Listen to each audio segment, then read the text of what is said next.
Tom Cruise's biography is living proof that some of Hollywood's most impressive stories are born from the most unlikely place possible, from pain, instability, and a childhood that could have destroyed anyone. Tom Cruise isn't just a name on a movie marquee. He's a phenomenon. He's the guy who jumped off a skyscraper in Mission Impossible, piloted fighter jets in Top Gun, Maverick, and delivered breathtaking performances around the world in Rain Man and Jerry Maguire. And the most fascinating thing is that behind every action scene, every insane stunt, and every unforgettable character, there's a real life that's just as intense as any Hollywood script. In this video, you'll delve deep into the life of Tom Cruise, from his difficult childhood days to the absolute pinnacle of global stardom. You'll understand how he built the character of Ethan Hunt, why Scientology became so deeply involved in his life, what really happened behind the scenes of his marriages to Nicole Kidman and Katie Holmes, and why, even at 63, he's still the greatest living action star. Get ready, because this story is breathtaking. Thomas Cruise Maypother IV was born on July 3, 1962, in Syracuse, New York, and learned early on that life wasn't going to be easy for him. Tom Cruise's life began under the shadow of an absent and aggressive father, Thomas Maypother III, an electrical engineer who used his family as an outlet for his own frustrations. Growing up in this environment molded in Tom a quiet resilience, the kind that only those who have been through the pressure understand. Tom's father was what many would call a domestic tyrant. He humiliated his children, beat them for no apparent reason, and created a climate of terror within the home.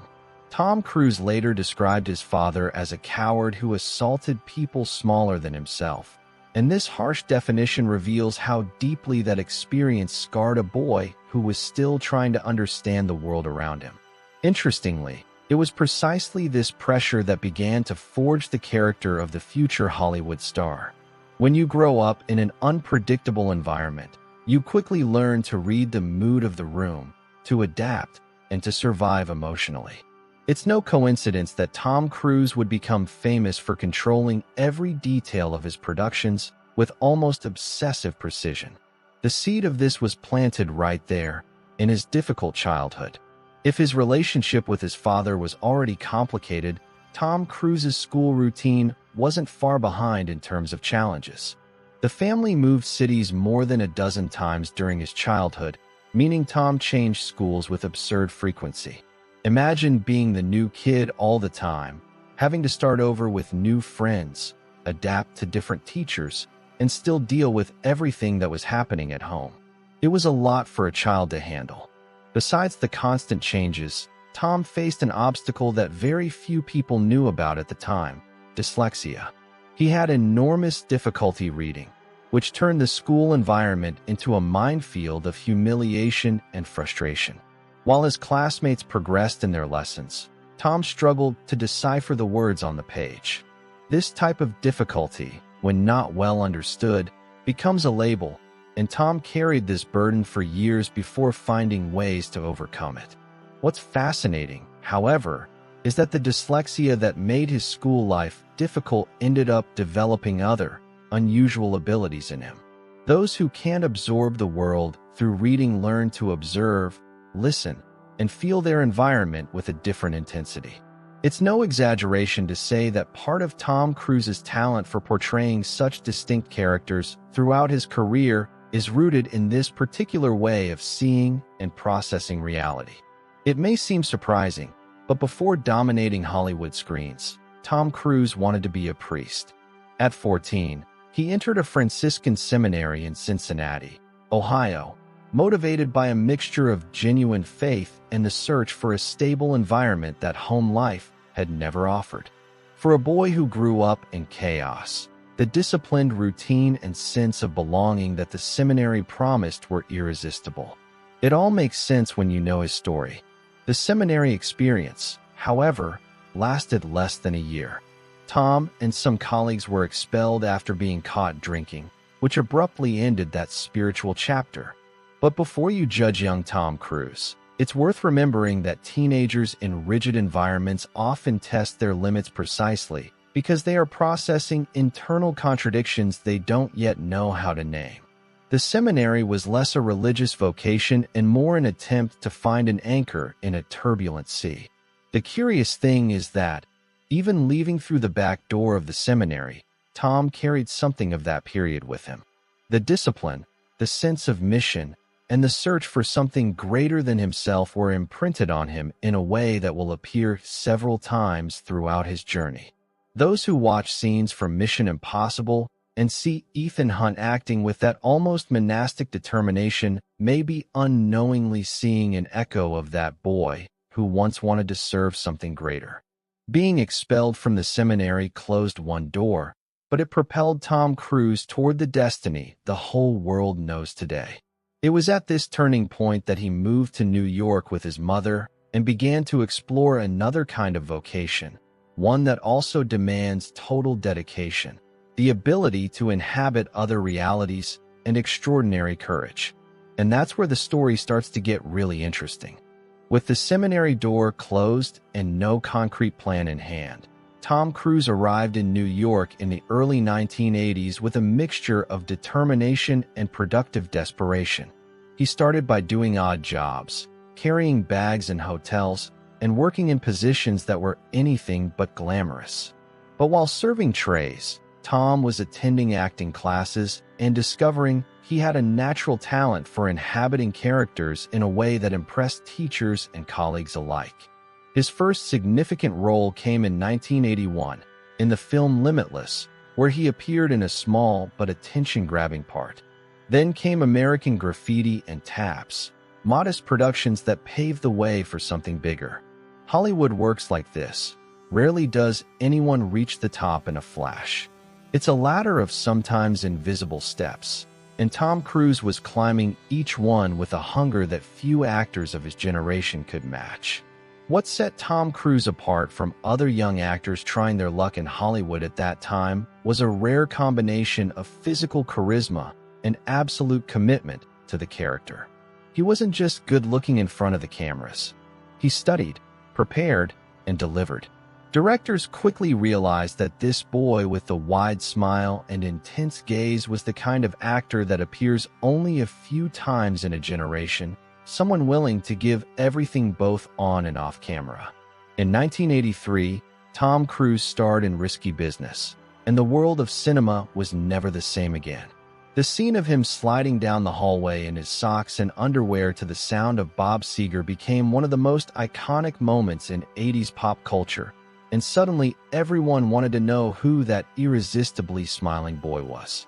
The film was a commercial and critical success, and transformed Tom Cruise from a promising actor into a hot Hollywood name overnight.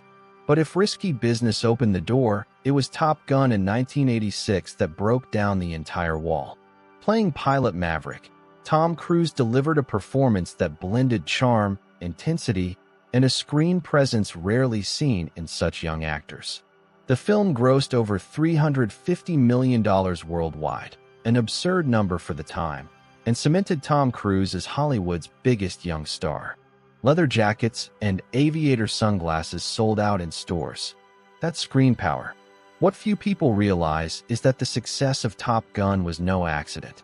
Tom Cruise spent weeks training with real U.S. Navy pilots, flew Rail fighter jets, and insisted on performing the scenes with maximum authenticity. This commitment to realism, which would later become his trademark in the Mission Impossible stunts, was already present there at the beginning of his career. Tom Cruise has never been the type to do things halfway. If there's one thing that sets Tom Cruise apart from virtually every other Hollywood star, it's his absolute refusal to use a stunt double. While most actors sign contracts with clauses prohibiting risky activities, Tom Cruise does the exact opposite. He insists on personally performing every dangerous scene, every jump, every chase, and every stunt that appears on screen. It's not ego, it's conviction. He believes the audience deserves to see something real, and this philosophy has changed the standard of action cinema worldwide. Tom Cruise's stunts have become legendary both inside and outside of Hollywood. In Mission Impossible, he hung from the outside of an Airbus A400M during takeoff, with winds exceeding 400 kilometers per hour whipping his body. In Mission Impossible Fallout, he fractured his ankle during a scene jumping between buildings and still finished filming before seeking medical attention.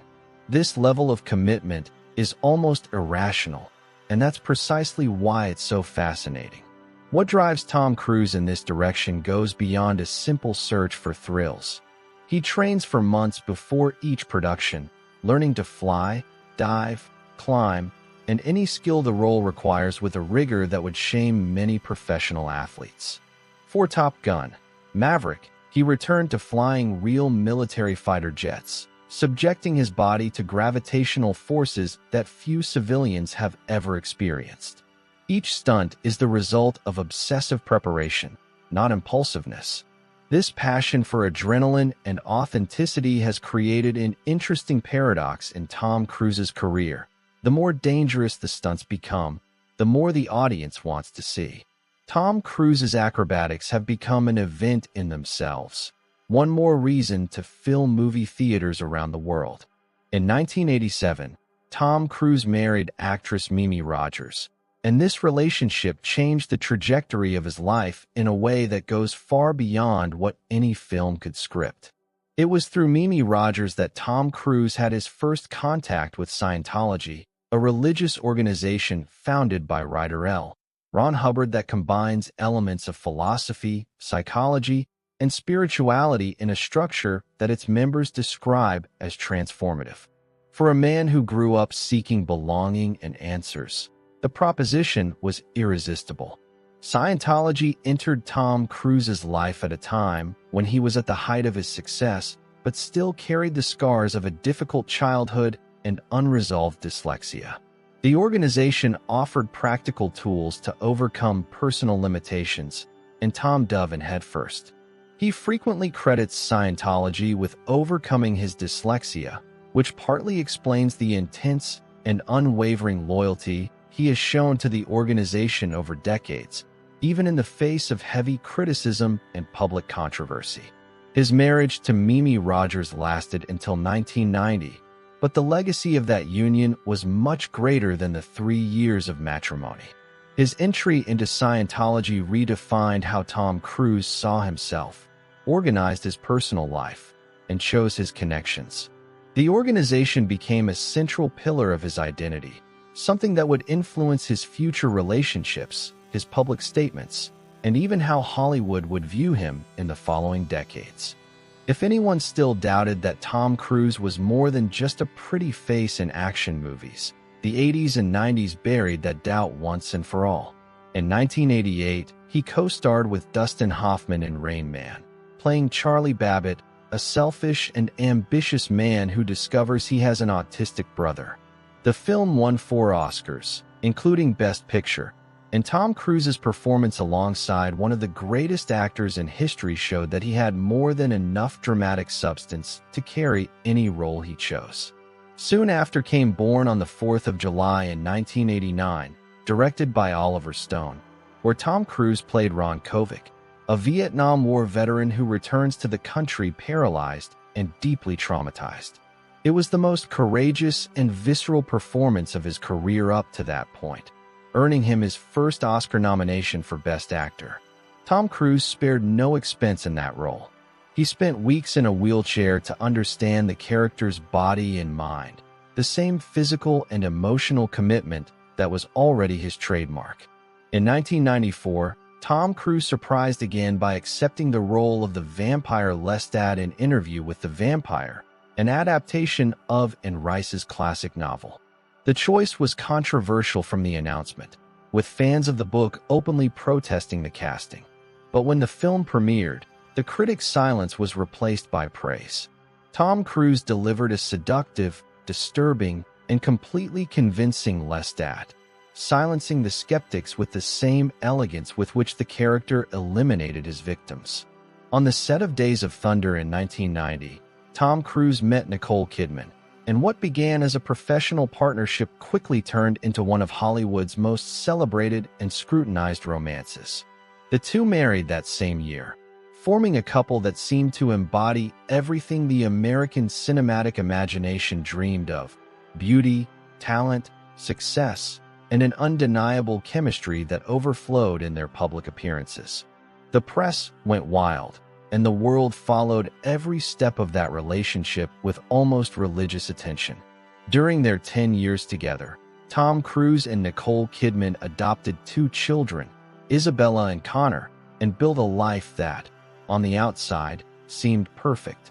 They worked together again on Eyes Wide Shut, the last film by legendary director Stanley Kubrick, released in 1999.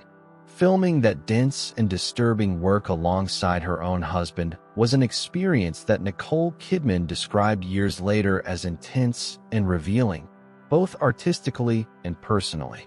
Kubrick was the type who left nothing hidden, neither on nor off camera. What few knew while the world admired that golden couple was that internal tensions were real and growing.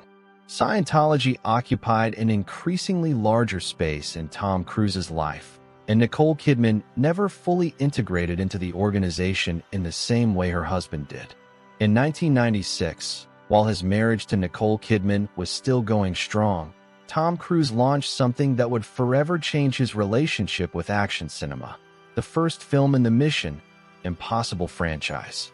He wasn't just the protagonist, he was also a producer, meaning he had real creative control over every decision on the project.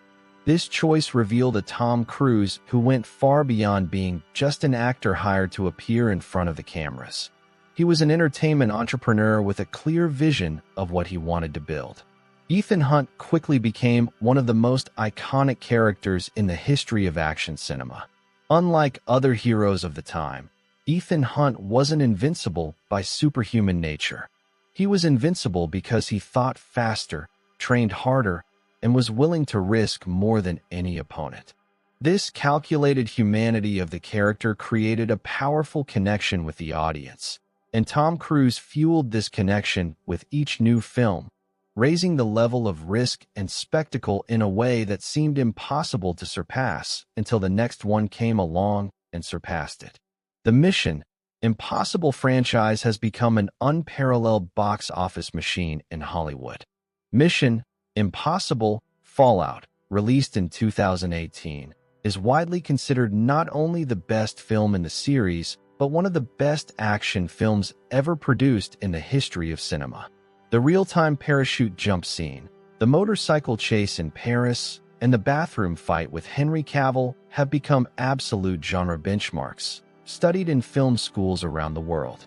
And at the center of it all was always Tom Cruise, sweating, bleeding, and delivering.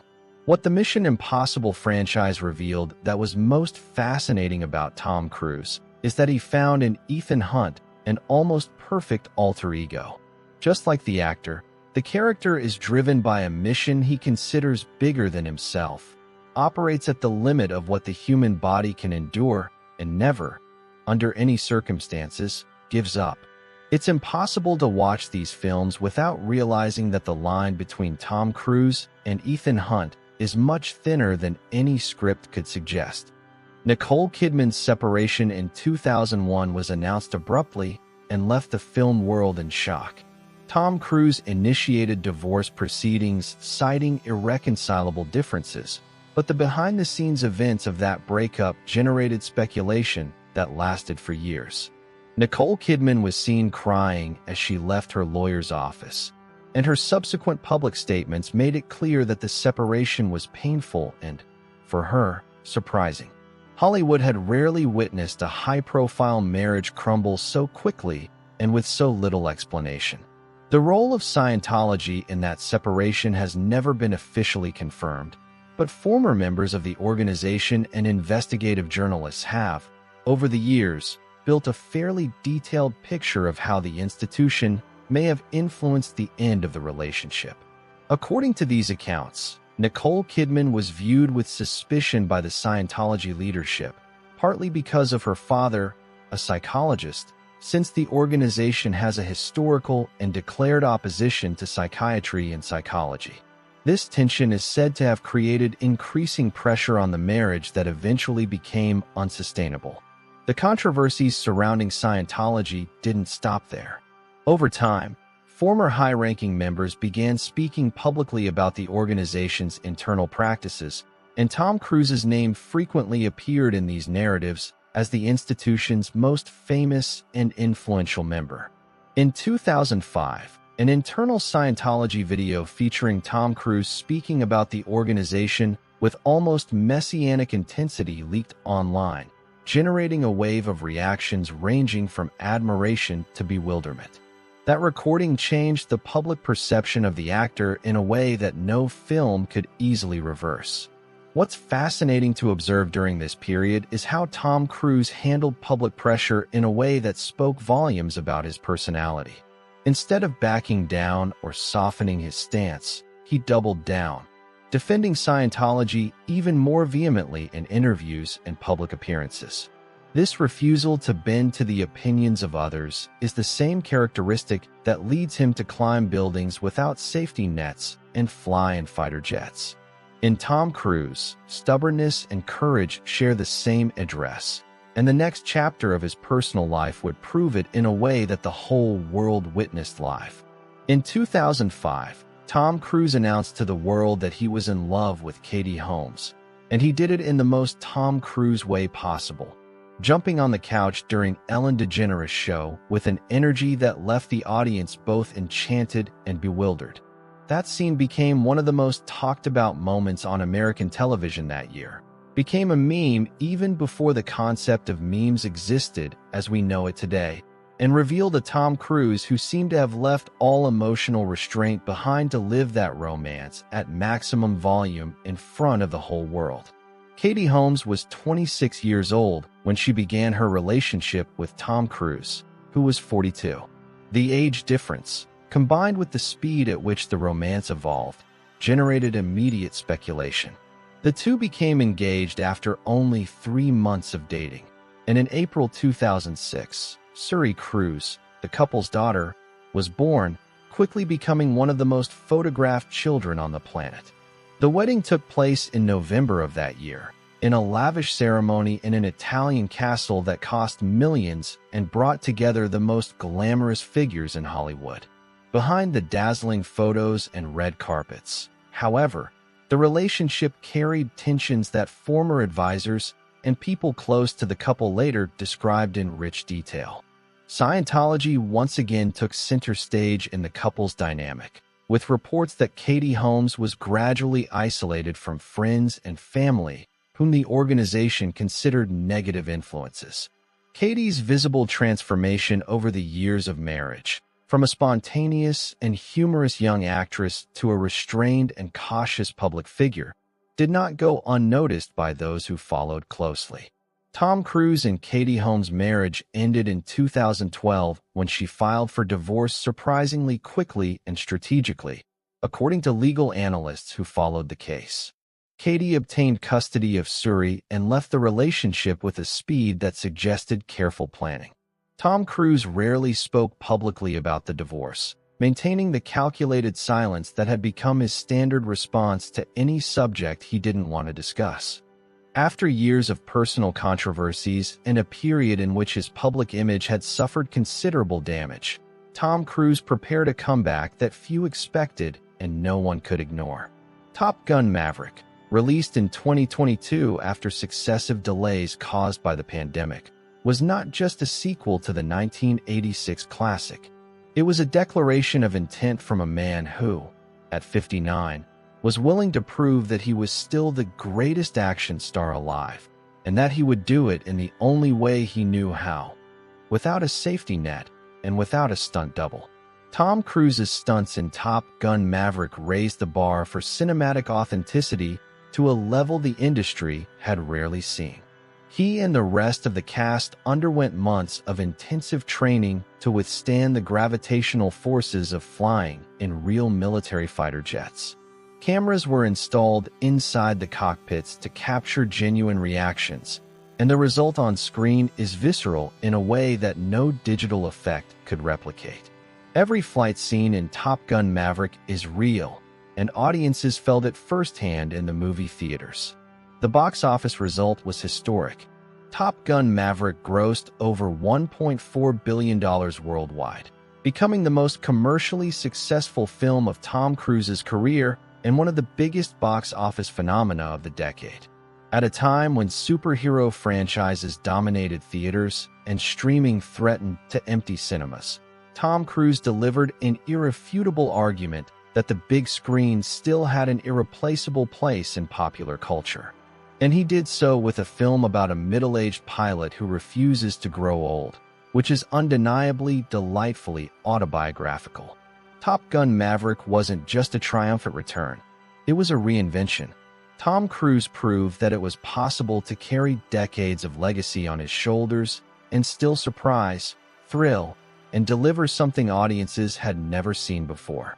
The film garnered critical acclaim, Oscar nominations, and the genuine affection of a new generation that wasn't even born when the original was released. This ability to win over audiences of completely different ages is the hallmark of truly exceptional artists, and it points directly to what Tom Cruise represents inside and outside of Hollywood. Few careers in film history withstand the test of time with the elegance and consistency of Tom Cruise's career. Since the 1980s, he has navigated decades of radical transformations in the entertainment industry without losing relevance, without becoming a caricature of himself, and without abandoning the values that have always defined his work.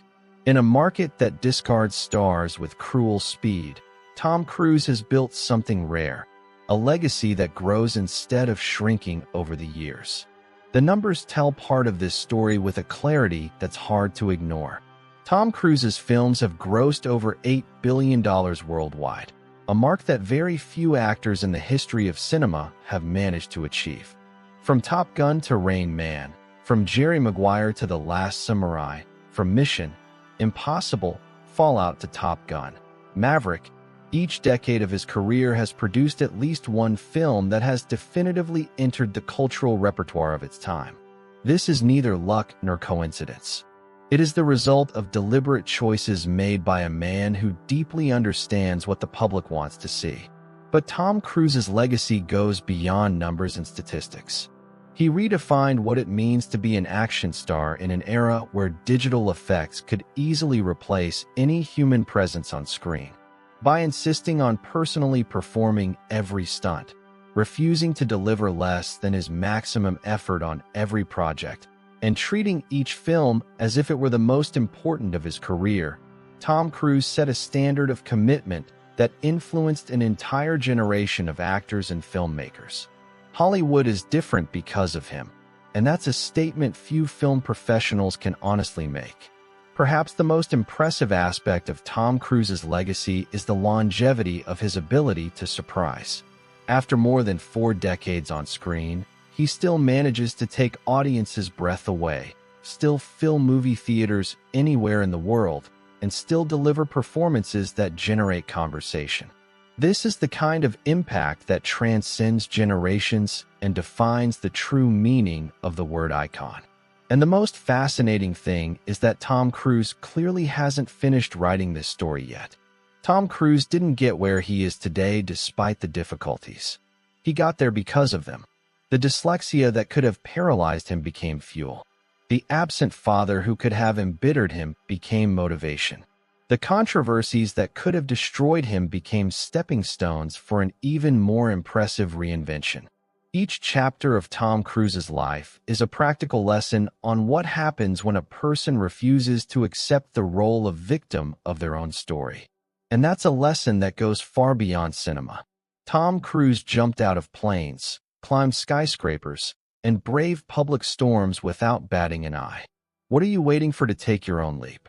If this content resonated with you, if this story moved you, inspired you, or made you think differently about your own journey, then you already know what to do. Subscribe to the channel, activate the notification bell, and join us every week as we delve deep into the stories of people who chose to live without a safety net. Because the best stories, like the best Tom Cruise scenes, are always the ones that really happen.